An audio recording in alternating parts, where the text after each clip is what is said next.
Setelah rumahnya selesai dibangun dan siap untuk ditempati, Jenar menemui kenyataan bahwa rumah itu berdiri di atas tanah yang terkutuk. Pertemuannya dengan Nisaka, si kuntilanak perempuan penunggu rumahnya, menguak tabir misteri dan tragedi yang tersimpan sejak ratusan tahun yang lalu. Selain Nisaka, ada juga Luhung, seorang pemuda yang mati akibat fitnah keji yang akhirnya menjadikan pemuda itu sebagai sesosok kuntilanak lelaki yang memburu para pembunuhnya. Peristiwa apakah yang akan menimpa Jenar? Akankah ia mempertahankan rumah itu? Ataukah ia memilih untuk meninggalkan rumah itu begitu saja? Kisah ini sebagian besar adalah pengalaman nyata yang dialami oleh penulis.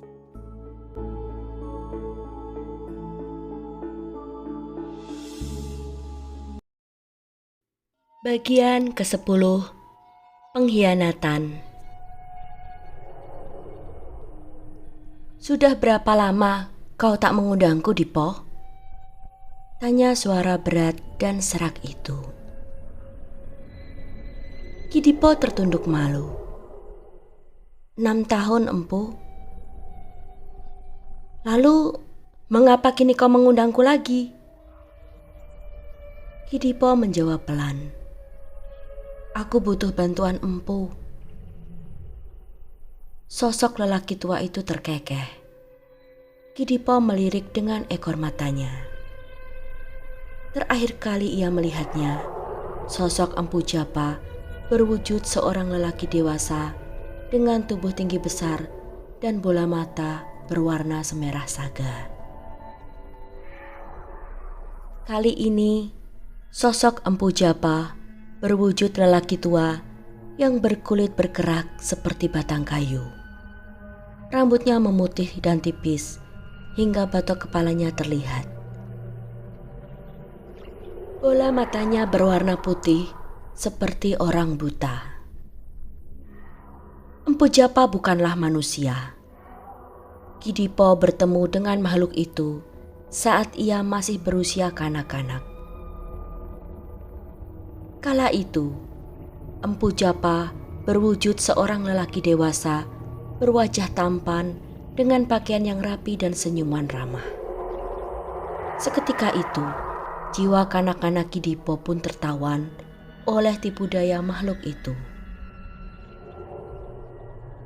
Empu Japa mulai meracuni jiwa suci Dipo kecil dengan ilmu-ilmu gaib dari golongan hitam. Semenjak itu, setiap kali mereka bertemu, wujud Empu Japa selalu berubah-ubah sesuai dengan kemauannya. Untuk mendatangkan Empu Japa, Ki Dipo harus mengadakan ritual khusus dengan membaca mantra penyembah setan dan diakhiri dengan menyembelih seekor sapi atau kerbau. Lalu, Ki Dipo pun meminum darah segar hewan itu langsung dari sayatan luka di leher mereka. Demikian pula yang dilakukannya beberapa jam yang lalu. Aku ingin melukai dan membunuh seseorang, Empu. Dia membuatmu sakit hati karena ingkar janji dan merebut perempuanmu. Potong Empu Japa sebelum Ki Dipo menyelesaikan kalimatnya. Betul, Empu, jawab Ki Dipo pelan. Ia tak merasa heran sedikit pun bila Empu Japa sudah bisa menduga maksud undangannya. Makhluk itu berjalan pelan mengelilingi kamar ritual Ki Dipo. Kakinya yang berbentuk seperti kaki kuda mengetuk-ngetuk ubin kamar. Ki Dipo duduk bersila dalam diam. Ia menundukkan kepala, menunggu apa yang akan makhluk itu ucapkan. Kau tak bisa membunuhnya, Dipo. Mengapa, Empu? Ki Dipo sangat kecewa mendengar ucapan itu. Ia tak menyangka akan mendapatkan jawaban seperti itu. Dia juga dilindungi oleh kekuatan ilmu hitam seperti dirimu. Lalu, apa yang aku harus lakukan, Empu? Suara Kidipo penuh harap. Ia sangat putus asa. Hanya seorang perjaka yang bisa membunuhnya. Carilah perjaka itu, persembahkan kepadaku. Bila kau salah memilih orang, nasib buruk yang akan menimpamu. Apa maksudnya, Empu? Meski kebingungan, namun kini Kidipo merasa bahagia setelah mendapatkan sedikit petunjuk untuk bisa menghabisi Demang Bajra. Bila pemuda yang kau persembahkan kepadaku bukanlah perjaka, maka kaulah yang akan mati, Dipo. Senyum pengharapan Kidipo seketika lenyap dari wajahnya. Otaknya sibuk berpikir, siapkah ia menanggung resiko itu? Kau tak perlu menjawabnya, Dipo. Kita sudah punya perjanjian.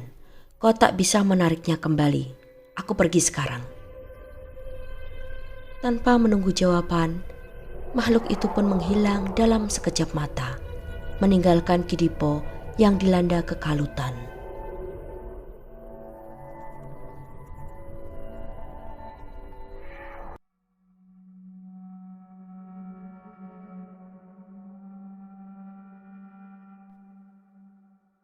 Sudah berhari-hari, Sinyo Johnson menolak bertemu Nisaka dengan berbagai alasan. Ia ingin menyambangi rumah pemuda itu, namun tentu saja hal itu akan mencoreng muka keluarganya. Bukanlah suatu hal yang wajar bagi seorang anak gadis menyambangi rumah seorang pemuda apabila ia tak didampingi oleh keluarganya. Hal itu menyebabkan Nisaka uring-uringan seharian. Ia memacu kudanya untuk mengunjungi Luhung. Ia ingin meluapkan keresahannya kepada pemuda itu. Namun sesampainya di sana, Pak Deswito memberitahunya bahwa Luhung sedang pergi ke kota untuk membeli jala baru dan peralatan yang akan digunakan untuk memperbaiki kerusakan pada perahu mereka. Luhung akan kembali nanti malam, Dok. Ia mengatakan akan sekalian mengunjungi rumah buliknya. Sudah lama mereka tak bertemu. Bahkan mungkin saja ia akan menginap di sana bila buliknya memaksa. Sebaiknya besok atau lusa saja kau kembali ke sini lagi. Saran Pak Deswito. Setelah mengucapkan terima kasih dan berpamitan, Nisaka melantah gontai keluar dari rumah itu. Karena sedang tak ingin kembali ke rumah dan tak punya tujuan lain, Nisaka pun memacu kudanya tak tentu arah. Ia membawa Legi menyusuri tepian pantai yang sunyi sambil melamun. Tiba-tiba muncul sebuah gagasan di kepalanya. Bila ia tak mungkin mengunjungi rumah Sinyo Johnson, mungkin ia bisa mencegat pemuda itu saat berada di luar rumah. Sinyo Johnson pernah berkata bahwa ia sering meminjam mobil milik sang papa dan menyetirnya sendiri untuk mengunjungi teman-temannya. Mungkin Nisaka beruntung bisa mencegatnya di suatu tempat. Nisaka memacu Legi dengan kencang. Mereka menempuh jalan pintas yang melewati hutan bakau, perkebunan kelapa, dan kebun buah-buahan milik warga. Ia melirik sekilas saat melewati kediaman keluarga Carolus de Groot. Mobil mereka tak berada di halaman atau di garasi. Jadi, kemungkinan besar bila bukan Tuan de Groot, pasti Sinyo Johnson yang sedang memakainya. Beberapa puluh meter dari rumah itu, Nisaka berhenti di tepi jalan dan membiarkan kudanya merumput. Ia pun perlu berpikir sejenak. Suatu hal yang konyol bila ia harus mencegat mobil itu di dekat rumah Sinyo Johnson. Toh ia tak tahu pada pukul berapa mobil itu akan kembali. Sementara hari sudah mulai gelap. Nisaka tak ingin sang ibu memarahinya saat mendapati dirinya tak berada di rumah ketika hari menjelang malam. Nisaka mengambil keputusan untuk berkeliling di sekitar rumah teman-teman keluarga Carolus de Groot yang jaraknya lumayan saling berdekatan satu sama lain. Siapa tahu nasib baik berpihak kepadanya dan bertemu dengan Sinyo Johnson di jalan. 3 rumah sudah ia lewati, namun tak terlihat mobil itu di sana. Nisaka sudah hampir putus asa dan memutuskan untuk pulang saat ia melewati rumah yang keempat, rumah milik keluarga Leon Van Disen. Nisaka melihat mobil bercat hitam dan coklat itu terparkir di halamannya. Ia tak yakin apakah keluarga Carolus de Groot sedang mengunjungi keluarga Leon Van Disen, ataukah hanya Sinyo Johnson seorang yang sedang mengunjungi Noni Anna, anak Tuan Leon dan Nyonya Johanna Van Disen. Nisaka menambatkan kudanya di sebelah rumah itu, di balik semak belukar. Ia mengendap-endap mendekati halaman rumah mewah bercat putih itu. Ruang tamunya berukuran besar dan berkaca transparan. Nisaka bisa melihat isinya dari tempatnya bersembunyi. Tak ada seorang pun di sana. Nisaka mengambil kesimpulan, bila tak ada keluarga de Groot dan keluarga Van Disen di sana, itu berarti hanya Sinyo Johnson yang mengunjungi rumah itu. Itu artinya, mungkin saja pemuda itu sedang bercakap-cakap dengan Noni Anna di beranda samping. Tempat itu memang diperuntukkan bagi muda-mudi teman-teman Noni Anna saat mereka datang berkunjung agar tak mengganggu tamu-tamu kedua orang tuanya. Nisaka ingin mengintip ke arah beranda samping, tapi itu mustahil. Tempat itu tak terlihat dari tepi jalan karena tertutup oleh pagar tembok setinggi 2 meter. Jalan satu-satunya adalah memutar lewat belakang rumah, melintasi kebun. Dari sana, pandangannya menuju beranda samping rumah itu tak akan terhalang oleh apapun. Nisaka pun kembali ke tempat ia meninggalkan Legi. Dengan perlahan, ia menuntun kuda itu memutari lahan milik keluarga Van Disen. Di bawah sebatang pohon sukun, ia menambatkan kudanya dan mengendap-endap melewati kebun milik tetangga Van Disen. Kini Nisaka sudah memasuki area kebun belakang rumah itu. Suasana sunyi senyap. Nisaka tak heran.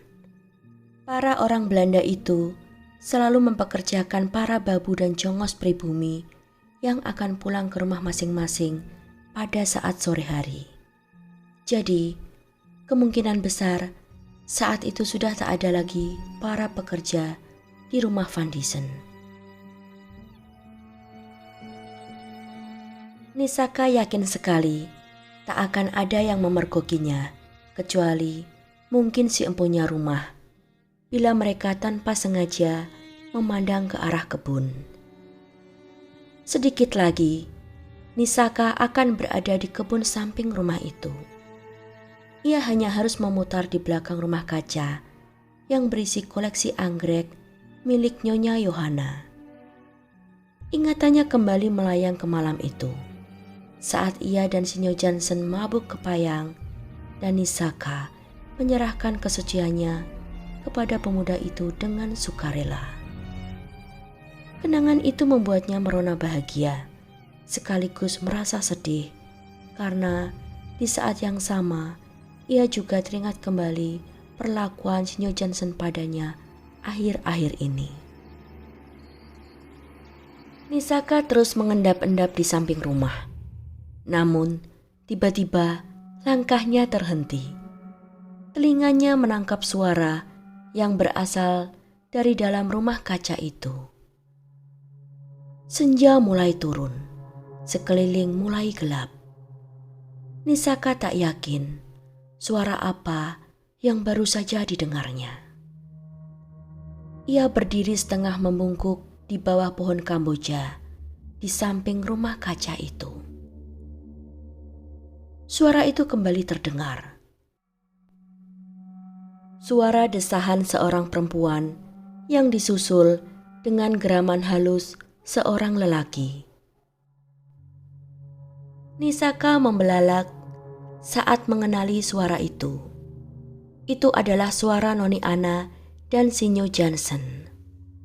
Tanpa sadar, Nisaka berdiri mematung dan terus menatap ke arah ruangan dalam rumah kaca itu. Tatapannya menembus dedaunan dan bunga anggrek, serta kaca transparan yang mulai gelap. Seolah merasakan ada yang sedang mengawasi. Secara naluriah, Sinyo Johnson mengangkat kepalanya dari dada Noni Ana.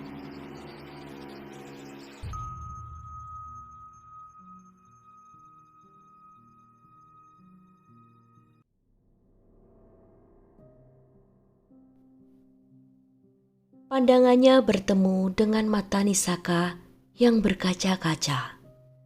Dalam 2 detik, pandangan mereka beradu. Nisaka sangat terguncang. Sinyo Johnson yang semula terlihat kaget, kini malah memberikan senyuman tipis kepadanya, dan detik berikutnya kembali menunduk untuk melumat bibir Noni Ana yang berbaring di bawahnya. Mereka kembali bergumul tanpa peduli akan kehadiran Nisaka di sana.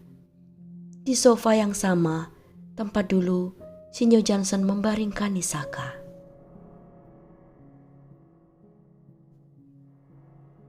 Sudah sepekan, Nisaka mengurung diri di dalam kamarnya.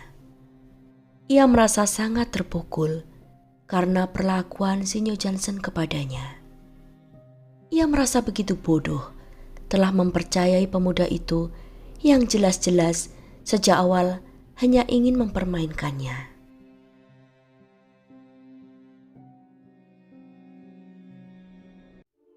Sebuah ketukan di pintu mengejutkan Nisaka. "Ger, ibu hendak ke Surabaya.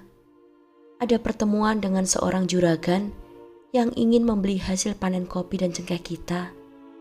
Apa kamu mau ikut?" tanya Nyai Laksmi. "Boten, Bu," Nisaka menjawab singkat. "Biasanya kamu selalu semangat bila diajak bepergian. Mengapa sekarang menolak? Ada apakah?" Nyai Laksmi melangkah mendekat ke arah sang putri yang berbaring menghadap jendela. "Tidak apa-apa, Bu. Sedang tidak enak badan saja." "Oh, kamu sedang datang bulan ya?"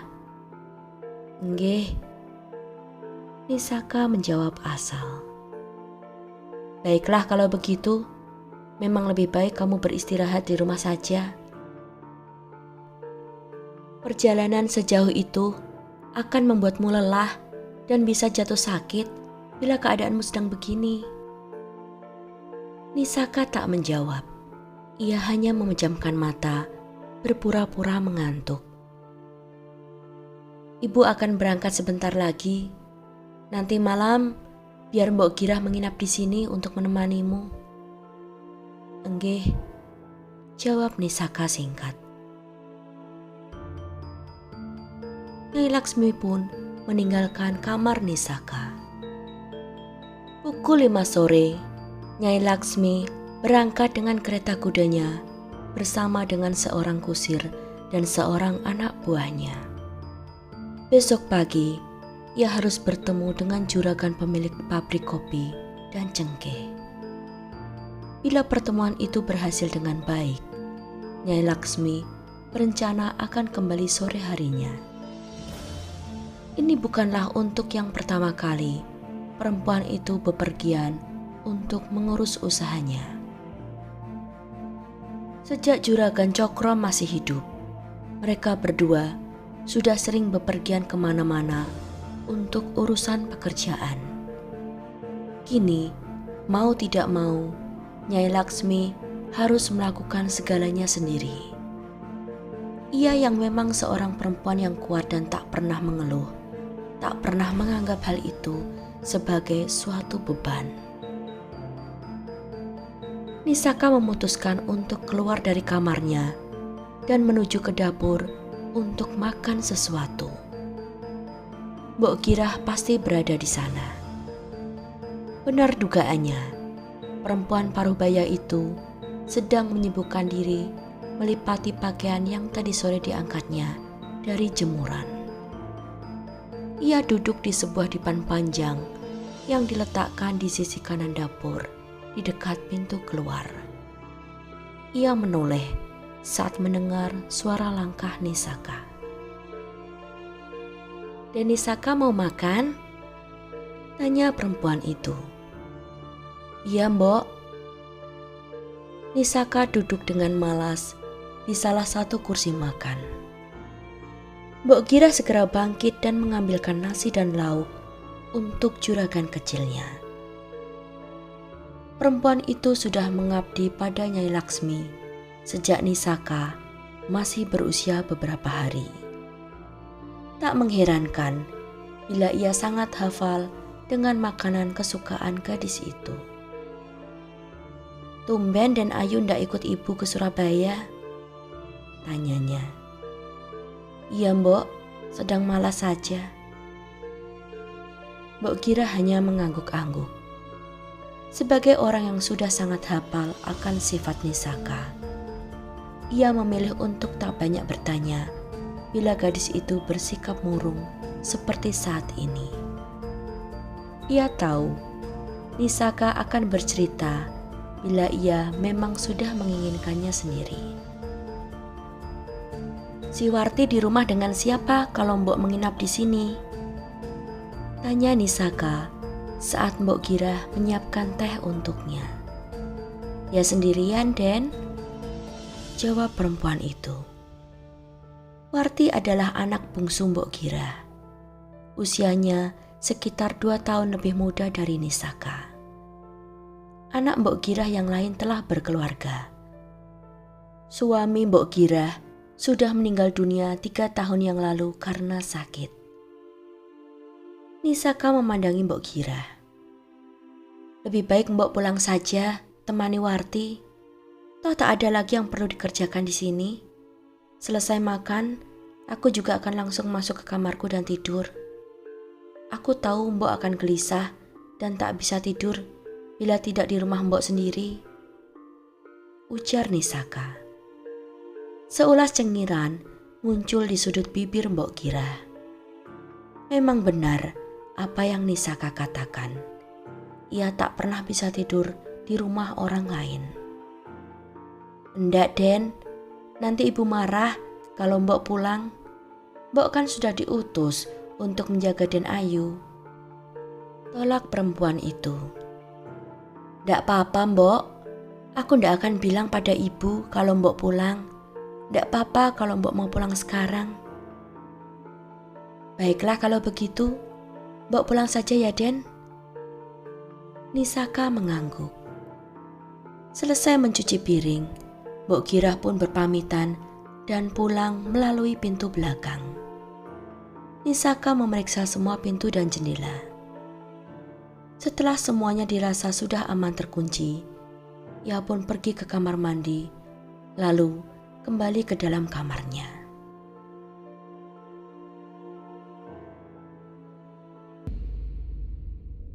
Saat tengah malam, Demang Bajra tiba di rumah Nyai Laksmi.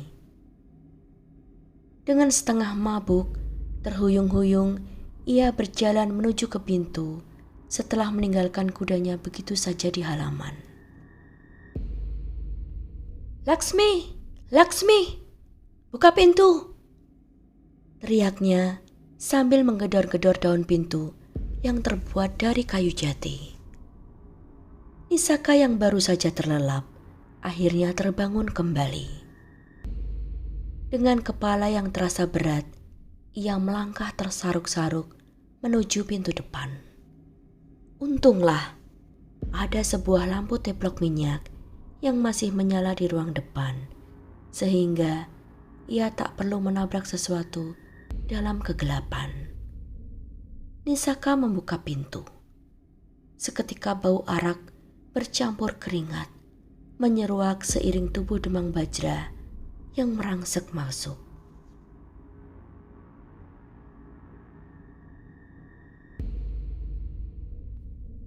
"Mana Laksmi?" teriaknya.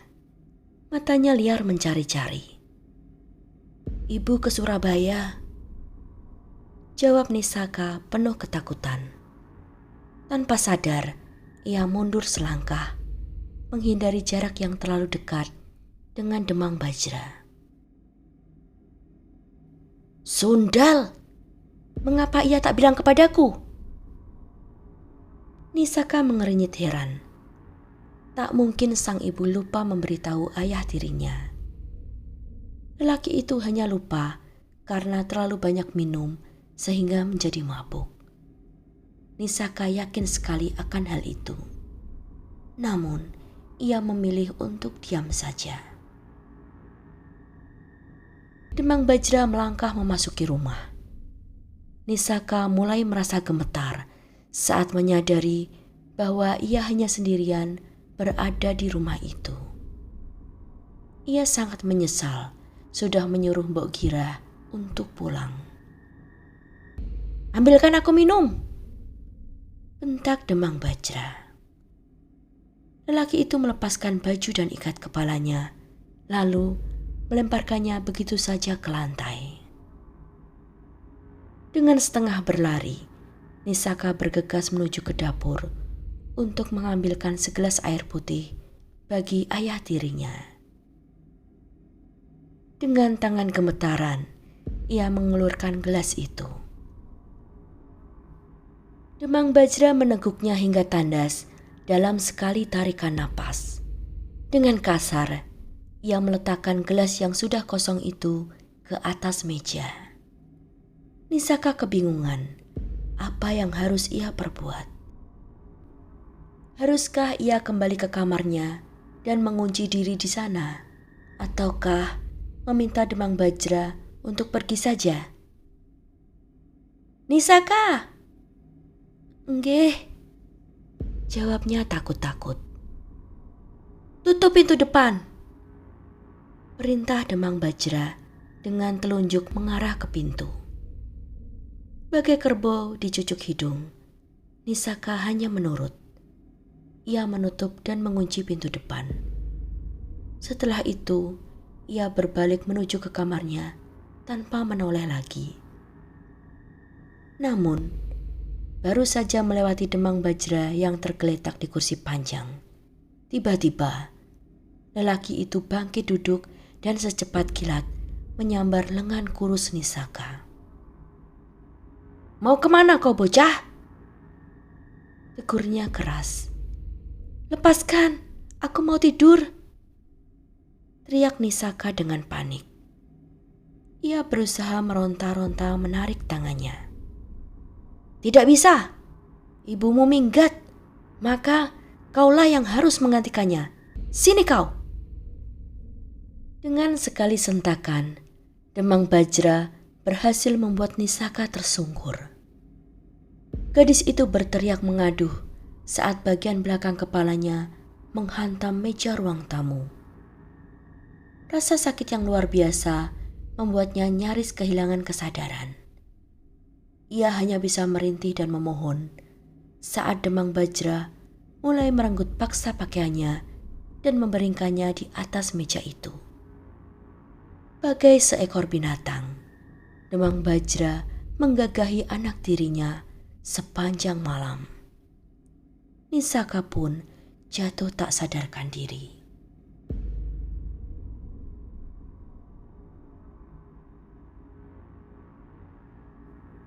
Kisah ini akan berlanjut ke bagian ke-11.